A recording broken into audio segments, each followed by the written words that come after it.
Hello everyone. Thank you for your time on our YouTube channel. Thank you for liking, commenting, and subscribing. Thank you again if you really share with your friends to learn from us, but also to support our YouTube channel. That is a huge support that you are giving to us. Today we are going to master modal verbs in English. We've come to realize that many individuals misuse these important verbs, and of course, there is a need to dive deep into them to build a better understanding of what they do and how they are used. Like, when do I use this modal verb? Where do I not use it? Why and how? Here we go. And of course, if you're not yet a subscriber, you should be subscribing to support us, but also to be notified once new content is uploaded. So we're going to understand the usage. Like, usage means uses, where we use these modal verbs, then rules and common mistakes. Some mistakes that people commit, like pitfalls, those mistakes that people commit unknowingly without being aware of them. Introduction to modal verbs. Definition. Modal verbs refer to auxiliary verbs expressing necessity, possibility, obligation, and so forth, like requesting permission. Yeah. So why are they called auxiliary verbs? Like, auxiliary verbs, these are verbs that help us to express certain situations or to support some other verbs, but themselves are not like some like other regular verbs expressing actions, like to do or like to go, to build. Those are separate verbs, not auxiliary verbs.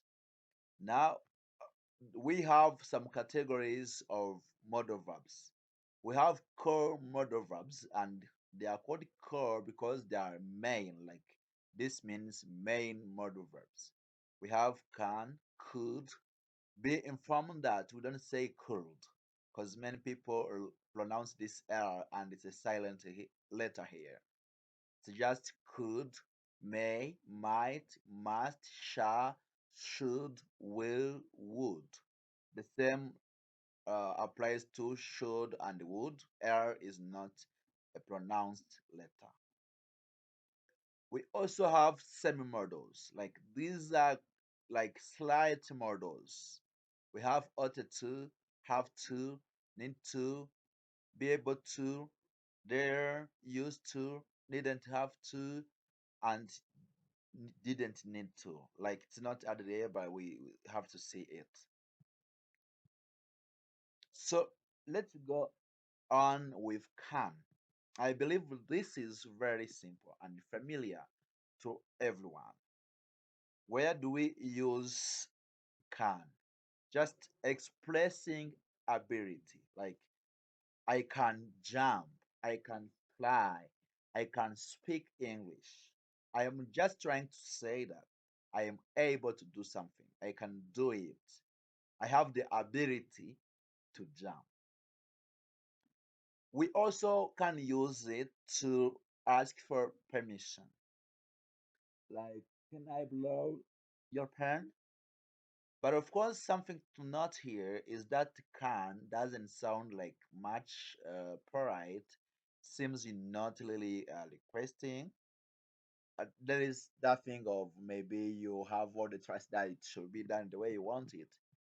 Yes. We also have possibility. Talking about possibilities, that something can happen. There is a certain likelihood of something taking place. We have some examples. She can swim very fast. This is about ability. We're talking about a lady who has ability to swim very fast.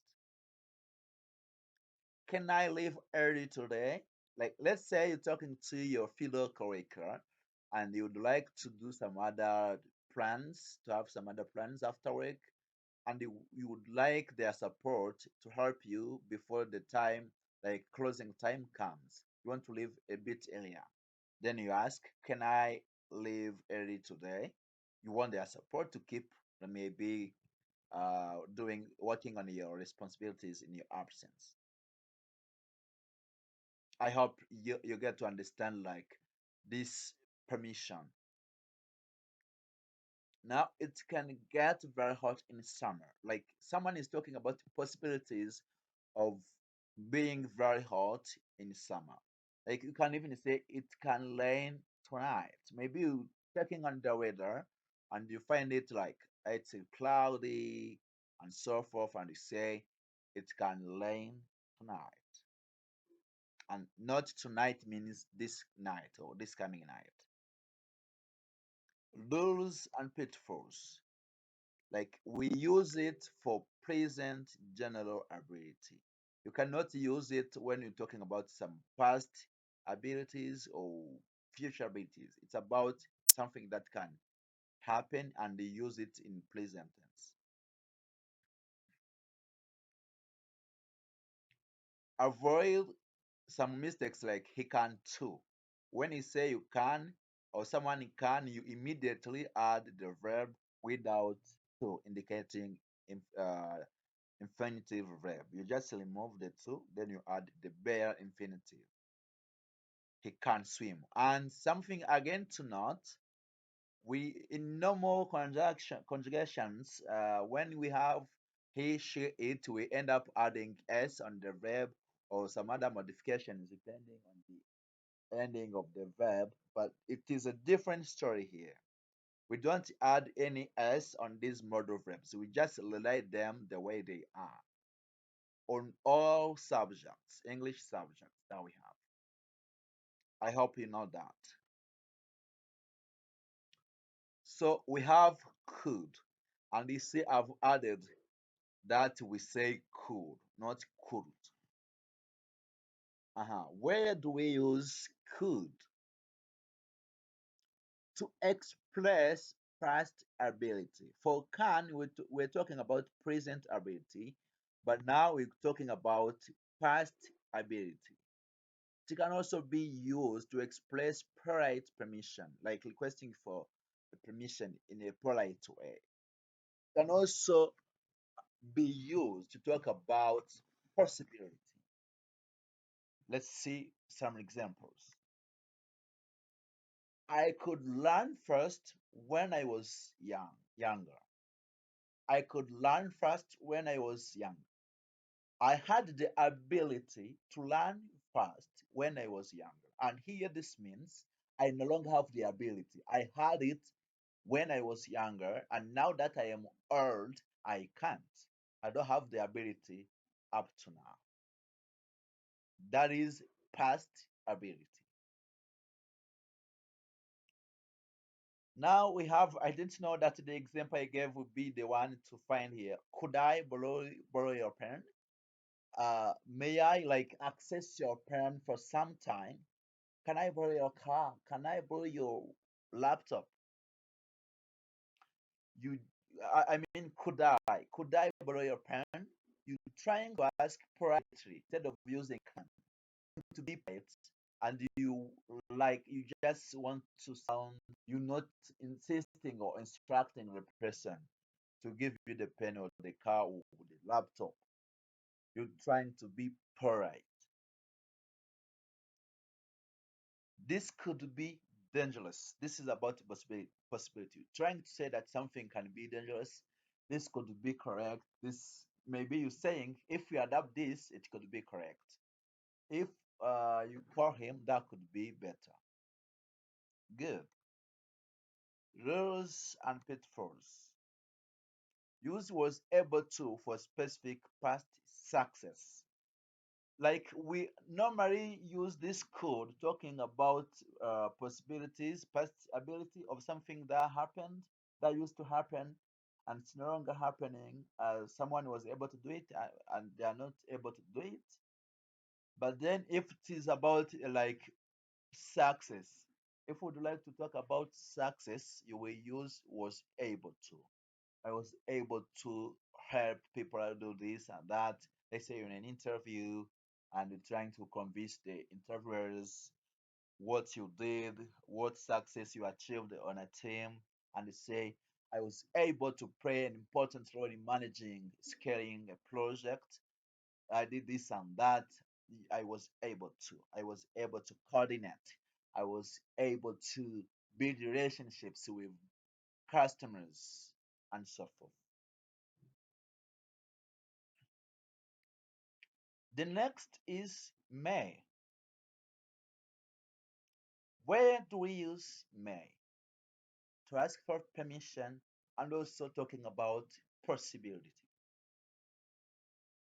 Examples. May I come in? Maybe you knocked to one's office and they just say, hey. Then you ask, may I come in? You trying to ask if it's possible for you to enter.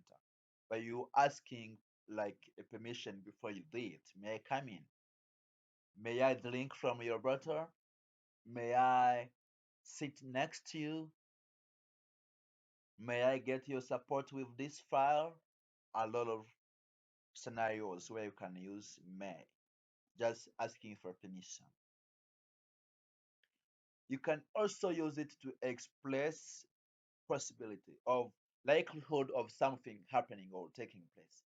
You may find it interesting. Let's say you are recommending a book to a friend of yours or a film, a movie to a friend of yours, or maybe a career. Like someone is looking into shifting from one career to another and they're seeking your advice.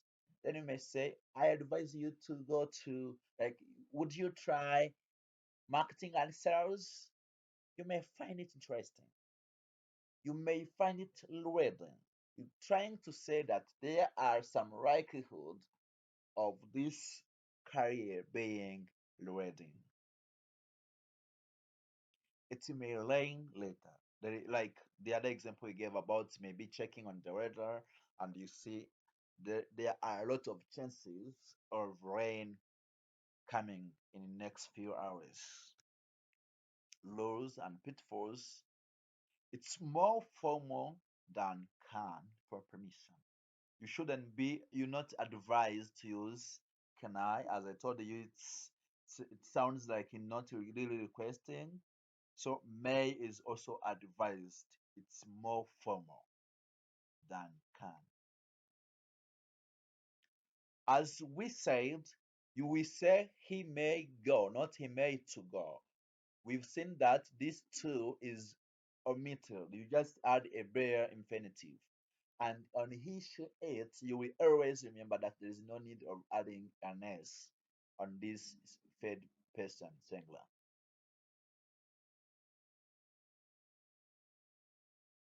We have might. Where do we use might? Like it's also talking about possibility, but you're less certain. You're not completely sure of what you think might happen. Has some chances to happen, but you doubting. Let's say we have some examples here. He might be at the office. Maybe you've seen someone at the office and they're looking for him, but you're not sure whether he's still there. But if you hear me asking, where is Jack, for instance, you say he might be at the office because you've seen him before and you haven't seen him moving anywhere around else. So you say he might be at the office, but you're not sure simply because you've seen him there 5 hours ago. It might snow tomorrow. Like you trying to guess what might happen tomorrow, but you're not completely sure. I might join you later. Maybe someone reached out to you talking about some like a community project that they are working on, how members are gathering together, how they are collecting funds, what they are doing, how they are generating impact. But if you're not completely convinced and you're not willing to directly join, but or you also don't want to directly maybe discourage them, and you say, I might join later.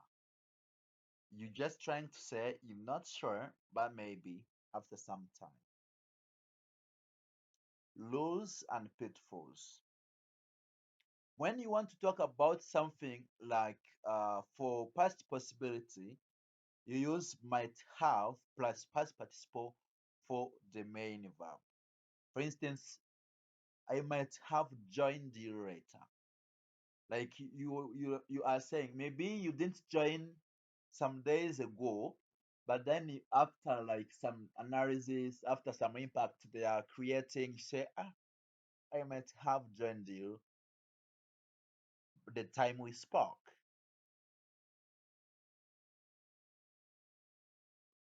We also have must. Where do we use must? It is very important to note that must is used for strong obligation, deduction. Like you completely instructing someone to do something. For instance, you must wear a helmet. Like let's say you meet a policeman in the Lord and you have no helmet in your head and he's saying you must wear a helmet.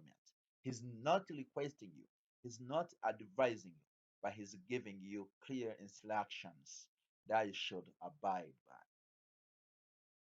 She must be tired after the trip.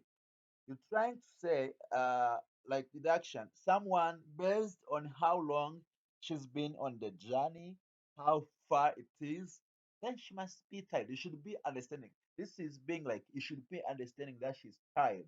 And you wouldn't be asking about it or asking her to do some other activities because she must be tired based on the journey she's like accomplished. Listen, you must not smoke here. Someone is smoking in an area like a public area and you're trying to tell them it's not allowed. You being strict. You're not asking them, but you completely instructing them to never do it. So rules and pitfalls, you can use must not just for prohibition, telling someone that something is not allowed. Like we said, you must not smoke here. You must not enter without knocking. Use have to for other tenses because this must is used in present tense. But when you want to use maybe past tense and you want to say that someone like was obliged to do something, you will use this have to and change have into past. Let's say you had to knock before entering. You had to knock before entering. You had to study hard if you wanted to succeed. You're trying to express obligations that people had to abide by in the past tense. When you want to talk about future, you will say you will have to. Let's say that someone has to attend an interview on time, and you just say if someone misses the time, they will not be able to enter the interview room. Then you say you will have to abide by to obey time or to respect time or to meet time or deadline for you to enter the interview room. This means you trying to give them an obligation that will be like abiding them in the future. I mean binding them in the future. Now we have shall.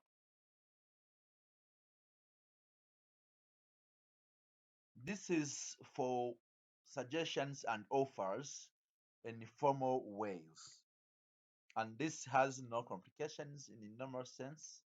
Shall we go for a walk? You asking people if you can go out just walking, relaxing, or exercising.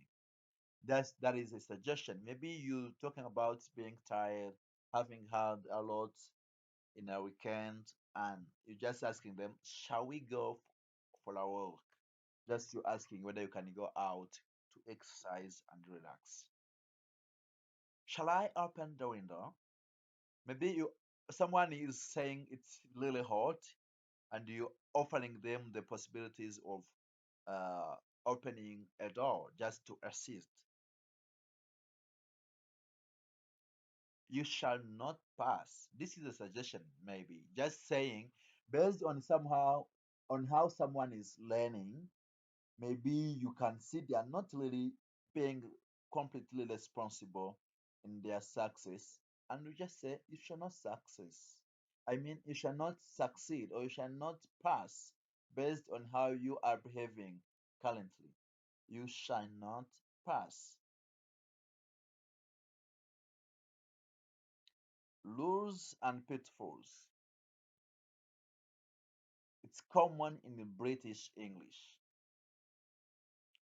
Rare in informal American English. You won't find it much used in British. I mean, in American English. It's more likely to be found in British English. I hope this creates no challenge. So we have should. Remember, we lead should, not should. We use it to express advice, expectation, and obligation. Examples: you should eat more vegetables. Maybe someone is saying they have some issues with eyesight, their sight, and you're trying to advise them to take a lot of vegetables just to have healthy sight. The train should arrive at 2 p.m. This is an expectation. The track is expected to be at the venue or at the bus stop, at the stop or whatever, just at 2 p.m. This is an expectation. But again, like said, obligation can also should can also be used to express obligation. And yes, he should have called by now. This means if you go back to might have, this means this is something he had to do in the past, and maybe he didn't do it. He should have called by now. This means he had to have called, but up to now he hasn't called yet. This was an obligation that he had to meet, and of course he missed. Laws and pitfalls. You should have for past plus past participle for past advice. We've just discussed this, and we don't actually need to have more time about it. Now we have will. We use it for future certainty, like things that we are sure of in the future, promises and willingness. For example, I will call you tomorrow. Like this is future certainty. I'm planning to call you tomorrow and I'm sure I will do it. To help you. This is a promise. I will help you once you call me. This another promise. Will you marry me? Like this is about willingness to do something. Will you attend the meeting? I will be available whenever needed. I am willing to assist when I am asked to. Lures and pitfalls. Avoid when he will call. Incorrect. You will say when he calls. Now we have would. We use would for polite request, hypotheticals like something hypothetical, like hypothetical comes from hypothesis, and past habits, things that people used to do, habits. Now, polite request. We have an example. Would you like some coffee? You asking someone if they can take coffee. Would you mind lending me your pen? Would you mind would you mind supporting me with this business plan? I would go if I had time. Hypotheticals, like I in my imaginative situations and real situations. This is saying if I get money, if I had time, I would have gone. Like I would go if I had time. This means I'm not sure if I have time or whether we have it or not. But in the case of having time, I would go. It's possible to go if I have time. And if I have no time, then I have no way to go. We would pray outside every evening. Past habits, things we used to do, but we are no longer doing them. We would listen to tales from our grandfather, tales, lures and pitfalls. Needs a conditional clause. In most cases, you will need to add uh, conditional clauses. You see, I would go if I had time.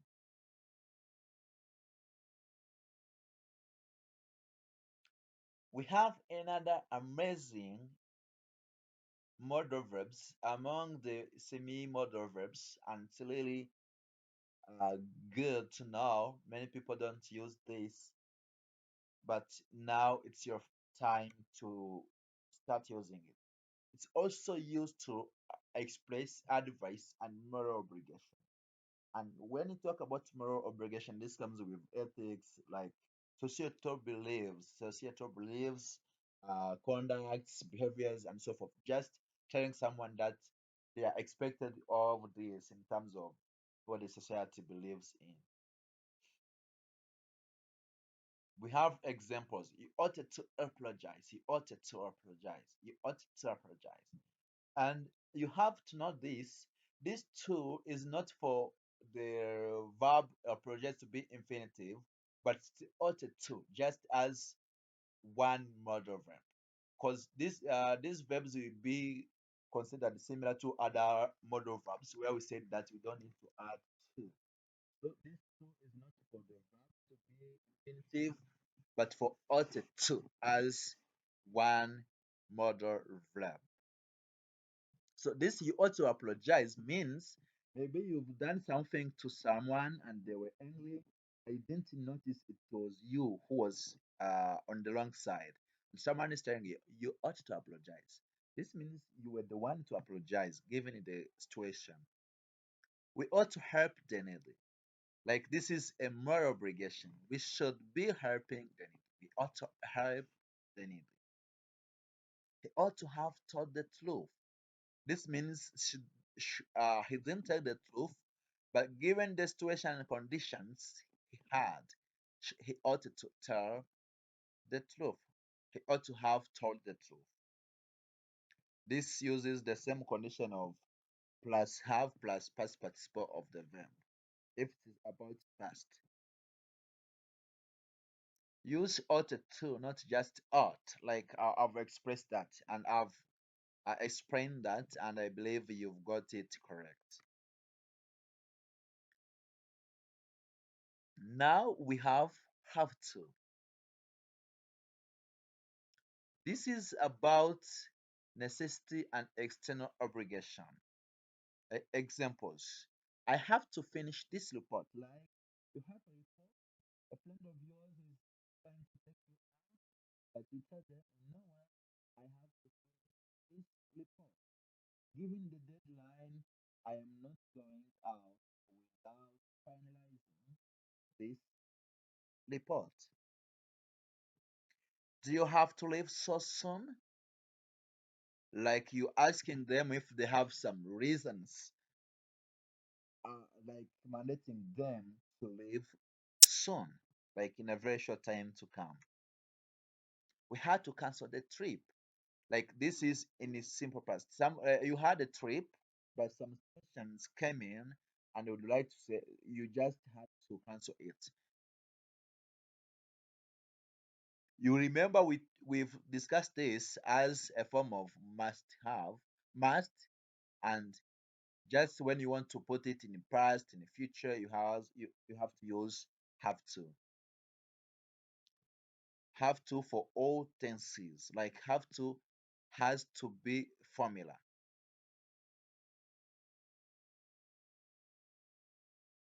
Now we have an amazing other modal verb, semi-modal verb, which is need to. We have need to used to express necessity and requirements. You need to study more. This is common. You need to study more. I don't need to go today. Do we need to bring anything? This is common. Regular verb, unlike modal, need. It's also used as a modal verb. Uh, I mean as a regular verb. But when used as a modal verb, we don't like here we said I don't need to go today. When it's a modal verb, we don't use this do as a supporting verb or an auxiliary verb. You just add I need not to go today. Now we have be able to. This is also simple. Just you also trying to express ability in all tenses. You can change this be into different tenses. We have been able to. We were able to. We will be able to. We are able to. Uh-huh. She's able to solve the puzzle. We've discussed this. She was able to escape. I will be able to help tomorrow. Rules and pitfalls. Use where can isn't possible to two tenses. It can replace can just to facilitate uh, expression in different tenses. We have the used to. Used to is used to express past habits or states. I used to be sick when I was 6. Examples. I used to live in New York. Nowadays, I'm not living there. She used to play the violin. She's no longer playing it. They didn't used to like tea, but today they're getting familiar with it. Lures and pitfalls, no present version. Some people do commit some mistakes and say, I am used to, and it's a mistake. It's just used to express past habits or states. Now we have dare. Some people don't know this modal verb dare, which is used like challenge or courage. This is used to express something like someone has done something incredibly challenging or requires uh, courage, requires braveness.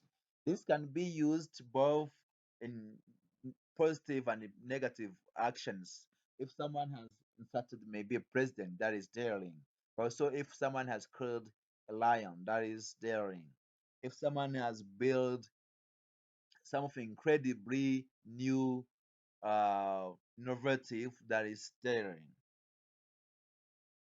We have examples. There he told the truth. Like, was he able to tell the truth given the situation? Maybe he stole some armor. But how did he happen to express the truth, to reveal it? I didn't dare to speak. I was like this in this situation, speaking was like self-selling. This could put me in a very bad situation, and I didn't dare speak. It was hard for me to speak, and I didn't. Do you dare to climb it? Like, you can, given how tall, how challenging it is, do you think you can dare climb it? Did you try to climb it? I mean, climb it.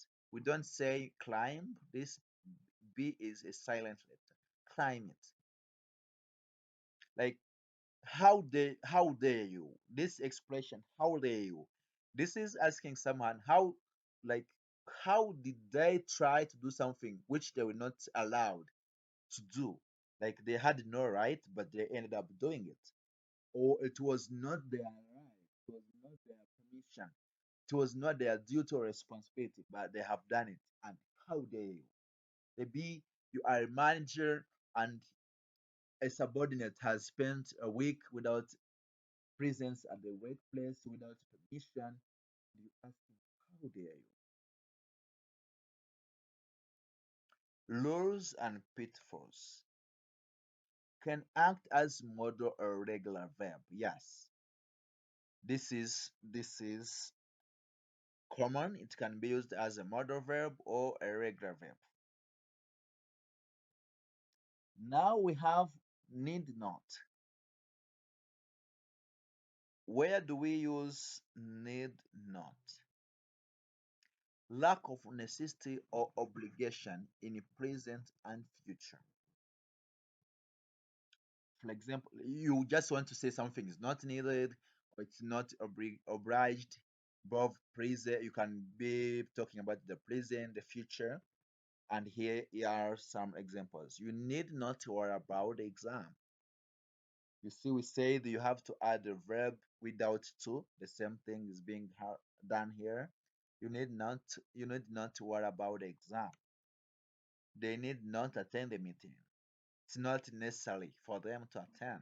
Let's say you're discussing with some like board members or committee of what you're working on, and you would like to invite beneficiaries and people talking about the categories of people coming. Why you see some categories are not needed, then you say they need not attend the meeting. You need not come if you're busy. Like in case you're busy, you feel free to not come. Just don't come in case you have some other tight schedules. Laws and pitfalls. Use need not as a model in a formal context. That's simple to understand. Avoid the need the not to. I've already highlighted that we need to add the dialect for verb without to. Needn't have. Guess what needn't have means? When you use needn't have, you mean that the action was unnecessary, but it was done. It wasn't needed, but you still did it, or someone has done it. Why it was not necessary? So you would like to tell them that it wasn't needed, even though they have done so. Examples: you needn't have bought that book. Maybe there is another copy that I could give you for free, but you have already bought it. He needn't have worried so much. There was no need to worry, but he did. They needn't have cleaned the house. It was already cleaned, but they still cleaned it again. Laws and pitfalls needn't have past participle. That's clear from the examples that we have. Indicates the action was done but wasn't necessary, or already discussed at the start of this current slide. We have another amazing modal verb which is didn't need to. This means that something was not necessary in the past and as a result it was not done. It's used when something wasn't necessary and was not acted upon. Like maybe someone is asking, why didn't you do this? You say, I didn't need to do this simply because A, B, C, D. We can have some examples here. I didn't need to take my umbrella because it didn't rain. Maybe someone is asking you why you don't have an umbrella, and you say you didn't need to take it because it didn't rain. He didn't need to study for the exam because he already knew the material. This is the last but not the least modal verb, and I believe you found the course interesting and supportive. Do you have any modal verb that remains a challenge to you? Please use the comment section to ask questions so that we can attend to them. If you have not yet subscribed, please do it If you have friends who are interested in English learning, share with them.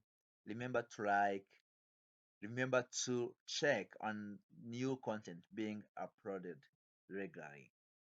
Thank you.